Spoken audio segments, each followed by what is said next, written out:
Fala galera, mais um Conexões Educa no ar. Bora tentar compreender o significado de reforma protestante e contra-reforma ou reforma católica. Vem comigo. Produção, aquela vinheta vai?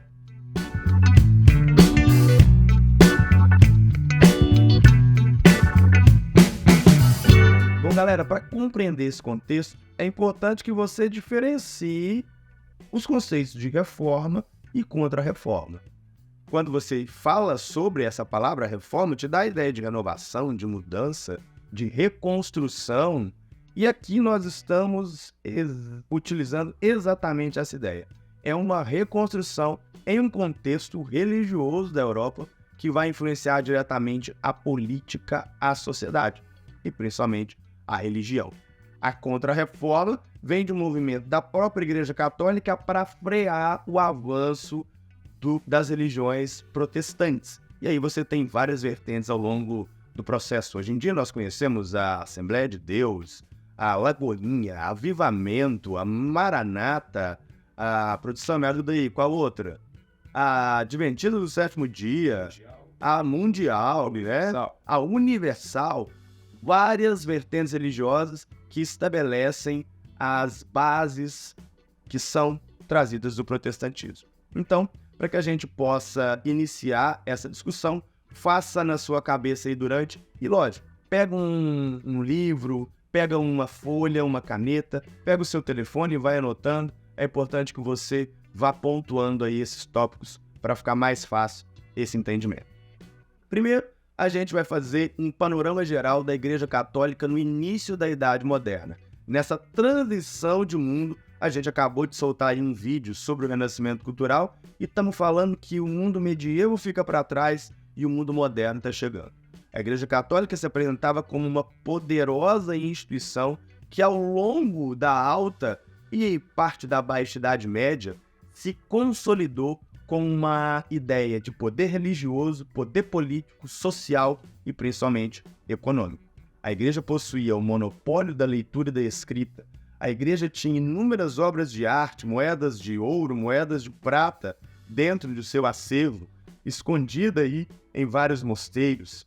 A Igreja estabelecia a ideia de dogmas religiosos e determinava padrão de pensamento e principalmente de comportamento dos seus fiéis. Essa institucionalização transformou a Igreja na instituição mais poderosa da Igreja, detendo mais de metade das terras férteis da Europa, em um momento que, principalmente no período feudal, terra era sinônimo de poder político e principalmente de poder financeiro. E aí a gente estabelece algumas causas da reforma protestante. A primeira vem da conduta desregrada do clero. O que é o clero? A alta cúpula da Igreja. Para começar, o acesso ao clero era mediante pagamento. Você lembra lá daquela pirâmide social, principalmente do mundo feudal, onde a gente tem nobreza, onde a gente tem o clero, onde a gente tem os servos, e essa pirâmide ela começou a se alterar, uma vez que era possível, a partir do mundo moderno, dividir essa pirâmide nos chamados estados, primeiro, segundo e terceiro estado. E quem estava lá no primeiro? O clero, né?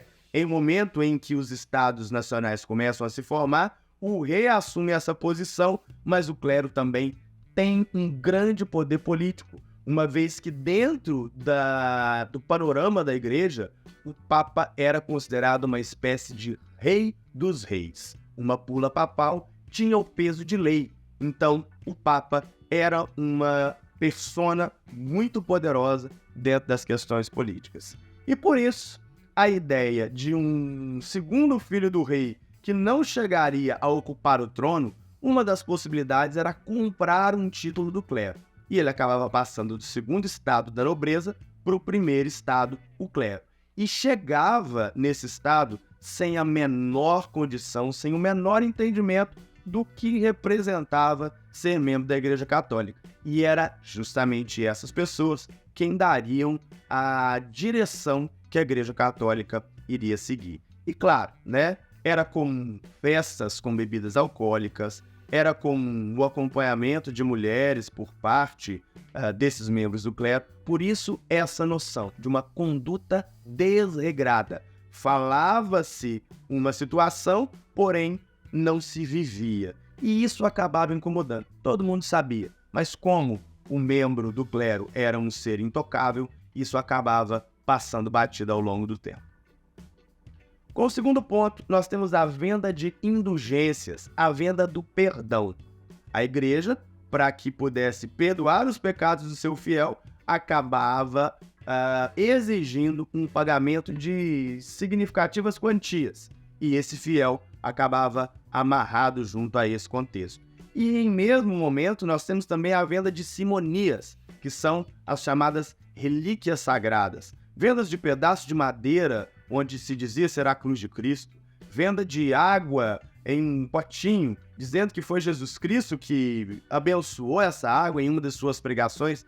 Gente, até mesmo ar dentro de potinhos a igreja chegou a vender, dizendo que em uma das pregações, no Monte das Oliveiras, um vento bateu no momento em que Jesus fazia uma pregação.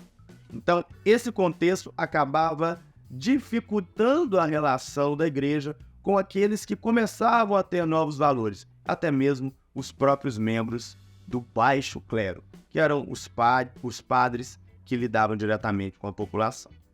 Como quarto contexto, nós temos as críticas da burguesia à conduta do justo preço. A igreja, que era uma das instituições mais ricas da Europa, dizia que acumular capital era usura, era pecado. E a burguesia está ali para quê? É a classe que lida com o comércio. A burguesia tem o interesse em acumular capital. E devido a essa proibição da igreja, essa relação entre burgueses e o catolicismo começava a ficar insustentável. E por fim, o confronto político entre papas e reis. O papa, uma espécie de reis dos reis. Só que agora, esse rei está reivindicando esse poder político. A formação dos Estados Nacionais coloca a religião contra a política. E por isso, papa trata de assunto religioso, rei trata de assunto político. Só que tirar essa tradição da igreja começava a ser uma tarefa complicada. Então, todos esses contextos, a conduta desregrada do clero, a venda de indulgências e a venda de simonias, a crítica da burguesia à conduta do justo preço e o confronto político entre reis e papas formam as principais causas da reforma protestante. O início da reforma. Nós temos ainda no século XIII, século XIV, a presença de dois nomes interessantes que vocês podem, inclusive, pesquisar aí logo depois que assistir essa videoaula. Assista essa videoaula até o final. E assiste ela toda, hein? Eu tenho certeza que no meio desse vídeo vai ter uma pergunta aí que vai cair na sua prova. E se você não assistir o vídeo completo, você vai errar ela. Praga, produção? Sempre. E funciona, hein? Então, a gente tem aí o John Wycliffe, a gente tem o John Huss, como dois religiosos que foram perseguidos e foram, inclusive, queimados na fogueira do Tribunal da Inquisição, na cerimônia que fica conhecida como Auto de Fé. E depois vocês vão poder entender que o que a gente vai falar a partir de agora, com a chegada do luteranismo, já era algo estabelecido alguns séculos anteriores. Mas no ano de 1517, numa cidade do interior alemão, Wittenberg, apareceu um bispo com uma autorização, uma bula papal, que dava a ele a possibilidade de vender indulgências. Vender o perdão, como a gente organizou lá durante o contexto do que causou a reforma. Essa ideia ela está vinculada ao Papa Leão, que desejava arrecadar fundos para a construção da Basílica de São Pedro. Na cidade, um religioso, Martinho Lutero, vai se incomodar com a credulidade frágil das pessoas que vão correr até esse bispo para comprar o perdão, para comprar relíquias sagradas. Lutero vai escrever as 95 teses e vai fixar esse documento onde, por meio dele, ele critica veementemente algumas condições relacionadas à prática da Igreja Católica ele fixa esse documento na porta da principal igreja da cidade de Wittenberg. A partir daí, as 95 teses se posicionavam principalmente contra a venda do perdão. Diziam que a Bíblia deveria ser livremente interpretada. Reconheciam apenas o batismo e a Eucaristia como sacramentos válidos. E dizia principalmente que a fé é a fonte de salvação. Independentemente das obras realizadas em vida, você deveria ser salvo pela sua fé. E a partir daí, essa crença, nessa submissão em relação a Deus, te credenciaria a bondade dele para que, através da sua fé incondicional, você pudesse alcançar a salvação. E aí, interessante que agora você vai pegar um papel e vai fazer uma linha do tempo com essa ideia que a gente vai falar agora. Em história, já caiu há tempo a noção de ficar decorando data, mas tem algumas que não tem como você correr. Então, segue comigo aí. Anota lá. 1517. 95 teses. Lutero afixa na porta do castelo de Wittenberg a crítica direta à Igreja Católica. Lógico, o Lutero não conseguiu seguidores da noite para o dia. A gente tem aí que entender que esse processo é gradativo. Mas a partir de 1517, a Igreja Católica já começa a se incomodar porque tem alguém que ganha essa dimensão e que a Igreja não vai, inclusive, colocar na fogueira, igual fez com o padre John Huss, porque agora o Lutero começa a fazer um barulho em um momento que o Renascimento Cultural trouxe um novo modelo de pensamento. 1520, o Papa ordena que se queime toda a obra de Lutero. Ele vai exigir uma retratação do Lutero, que inclusive em 1521 vai ser convocado na chamada Dieta de Worms a se retratar.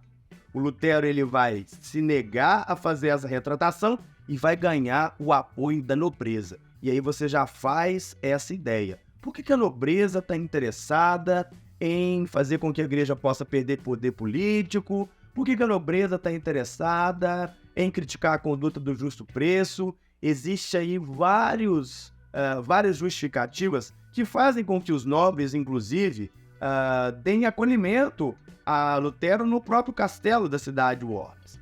Lutero vai se manter recluso nesse castelo, no castelo de Wartburg, sob apoio da nobreza. Lá no ano de 1530, vai ser convocada a chamada Dieta de Augsburg, que produz a chamada Confissão de Augsburg. O que foi isso? Beleza. Se existem outros meios de crença religiosa, a Dieta de Augsburg, juntamente com a assinatura de documento, a Confissão de Augsburg, vai convocar, vai convidar os protestantes a apresentarem o seu credo, a sua fé. E a partir daí, a ideia de organização começava a ficar mais clara. Isso mostra que o luteranismo tinha algumas ideias principais. A fé como fonte de salvação, o reconhecimento apenas do batismo e a Eucaristia, em oposição aos 7 sacramentos da Igreja, a livre interpretação da Bíblia e a tradução da Bíblia para outras línguas. A ideia do protestantismo começava realmente a ganhar mais corpo e a se espalhar por toda a Europa. A gente traz aqui 3 reformadores principais, mas por toda a Europa existiram aí uma série de reformadores. E a partir da Confissão de Augsburg, uma série de conflitos entre religiosos católicos e protestantes vão acontecer. E isso, de certa forma, vai ter uma resolução só no ano de 1555, na chamada Paz de Augsburg, que coloca a religião do rei como a religião dos seus súditos. E aí você também pode pensar, acabou os conflitos religiosos? Não. Era uma moeda de troca. A igreja tem muita terra e o rei quer estabelecer o seu poder político. Então a igreja oferta terras ao rei e exige que esse rei se converta ao catolicismo para que os súditos possam também se manter fiéis e evitar essa ruptura da unidade católica. Então recapitula as datas só para você anotar aí. 1517, 95 teses do Castelo de Wittenberg. 1520, o Papa ordena que se queime a obra de Lutero. 1521, Dieta de Worms. 1522, o Lutero se mantém recluso no castelo de Wartburg sob o apoio da nobreza. 1530, convoca-se a Dieta de Augsburg. Dieta é uma reunião. E produz-se a Confissão de Augsburg. Em 1555, assina-se a chamada Paz de Augsburg. A religião do rei é a religião dos seus súditos. Vamos partir agora para o nosso segundo reformador, João Calvino. Produção sem piada. Não tem nenhuma relação com a minha pessoa. Calvo. A reforma na Suíça, na verdade começa na França, né, e vai ganhar uma dimensão maior na Suíça. É iniciada por um religioso, o João Calvino, que já havia, a partir de 1530, entrado em contato com as ideias do Lutero. Existem alguns pontos de concordância e outros pontos de discordância, como é o caso da salvação. Enquanto o Lutero dizia que a salvação tem a fé como principal base, o Calvino diz que a predestinação é a base da salvação. Ou seja, Deus haveria escolhido os predestinados à salvação antes mesmo do nascimento. Engraçado que burgueses e nobres foram levados a crer que a predestinação estava destinada a eles, porque a vida era bem mais fácil em relação a camponeses que haviam ali se separado da ideia de servidão. Mas Lutero e Calvino concordavam em relação à tradução da Bíblia para outras línguas e também a adoção de apenas 2 sacramentos, o batismo e a Eucaristia. O calvinismo ele foi considerada como a religião da burguesia, porque o calvinismo se opunha à ideia da conduta do justo preço.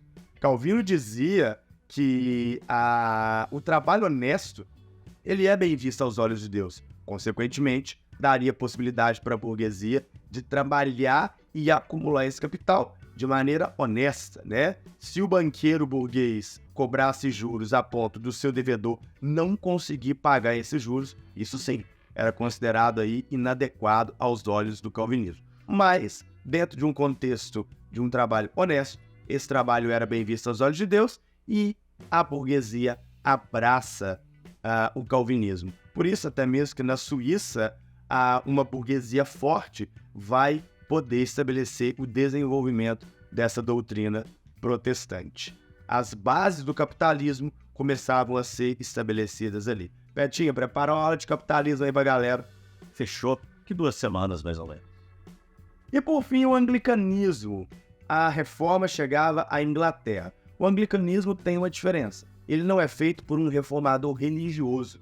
Ele mescla elementos religiosos do catolicismo, do luteranismo e também do calvinismo. Por ter aí intenções políticas, econômicas e principalmente pessoais do rei Henrique VIII.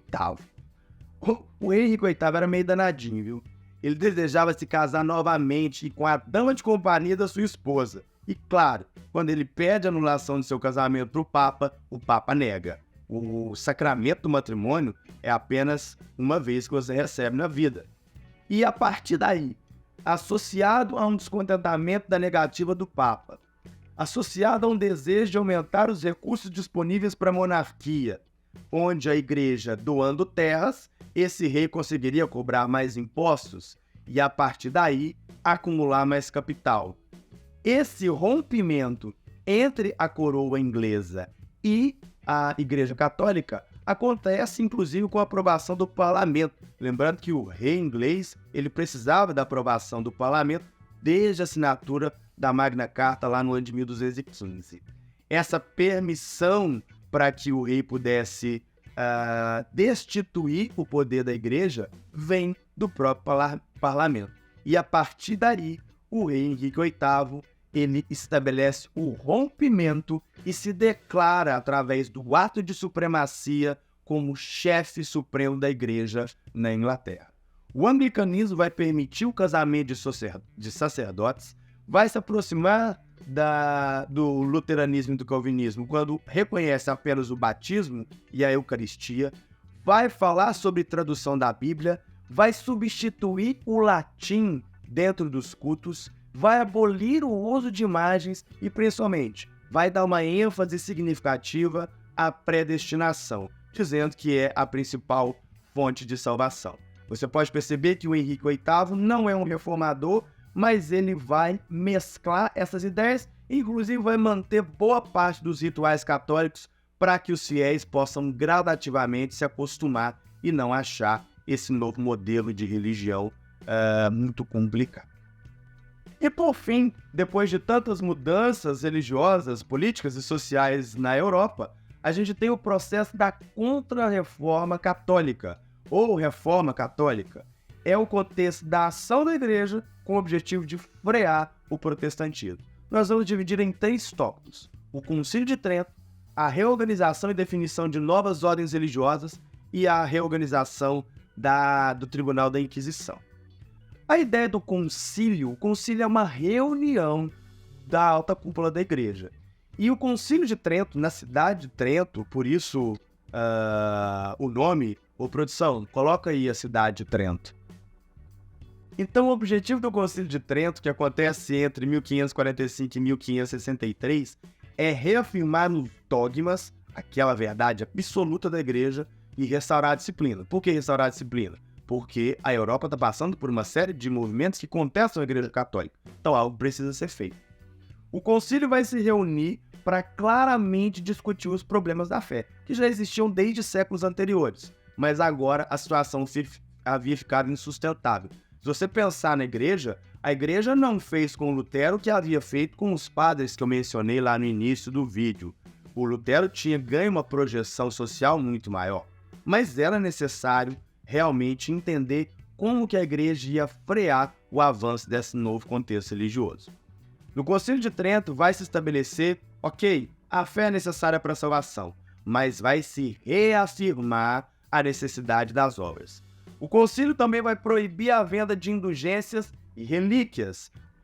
A Igreja reafirmou a infalibilidade do Papa. O Papa é sim uma espécie de rei dos reis, mas reafirmou a necessidade dos 7 sacramentos. Pesquisa aí quais são os 7 sacramentos da Igreja Católica. Nada disso de batismo e eucaristia. O Concílio de Trento determinou seminários para a preparação de padres e aqueles que queriam ingressar na vida religiosa, o que vai resolver em partes o problema do ingresso ao clero mediante pagamento e acesso de ordem social. Como segundo ponto, no próprio Concílio de Trento se estabeleceu as novas ordens religiosas, onde reorganizou as já existentes e criou novas ordens, como é o caso da Companhia de Jesus. A Companhia de Jesus vai atuar principalmente no novo modelo de sociedade que a Europa implantava em regiões como a Ásia, como a África e principalmente na América, na cristianização dos povos nativos da América, na catequese indígena, onde vai se fundar as chamadas missões ou reduções com o objetivo de ensinar, de europeizar a cultura indígena. E por fim, a retomada da Inquisição, que tinha o objetivo de vigiar e reprimir. A Inquisição, ela tinha o contexto de perseguir os chamados hereges. Aquele que se desviava da fé católica poderia sim ser preso, julgado, condenado e, em casos extremos, queimado na fogueira do chamado Tribunal do Santo Ofício, em uma cerimônia que se chamava Auto de Fé. A Inquisição é a repressão, é a vigilância, é o medo. Através desses 3 itens do Concílio de Trento, da definição de novas ordens religiosas e da retomada da Inquisição, a Igreja tem o objetivo de impedir o avanço do protestantismo.